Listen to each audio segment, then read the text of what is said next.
Big win, 4-0 shutout of Ave Maria. Can you talk about the positive takeaways from the game? We got back to really trying to expand how we play and pushing forward with our fullbacks. Midfielders getting on the ball and trying to push the pace a little bit.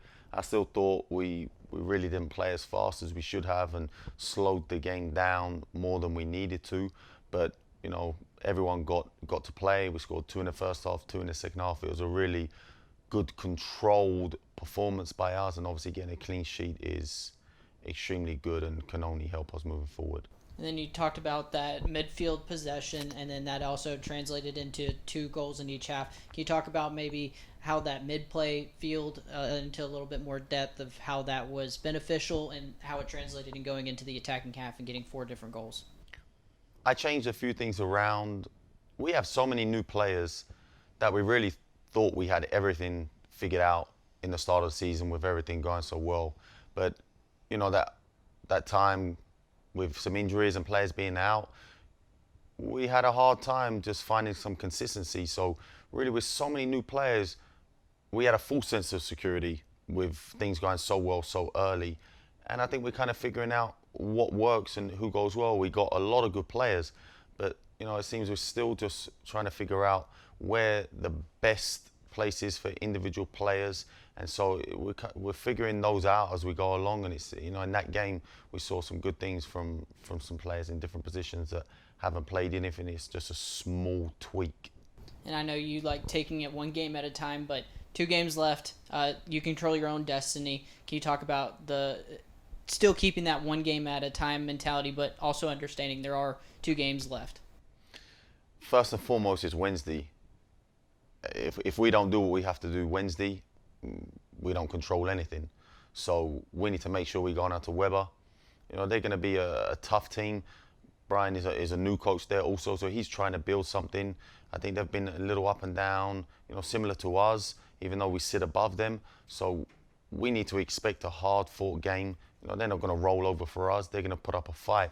So we really need to go down there with a tough mentality that we're going to get the job done and come back, and then we can really look to Southeastern on Saturday. But Wednesday is paramount for us because don't matter if we have 2 games. If Wednesday doesn't go well, Saturday is irrelevant. And then just to kind of cap it off, I know Saturday may not, hopefully it is, it has a lot of meaning to it, but can you talk about Senior Day? You have 4 seniors on this team. Can you talk about what they've meant to this program? I've only been here a year and a half, but in that short time, Logan has obviously stood out as a leader. She's the starter in goal, and she became the captain this year.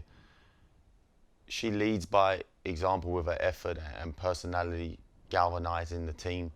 Losing her is going to be extremely hard to replace, but we have players in place that have been here and are working hard, so they're in a good position to take over from her.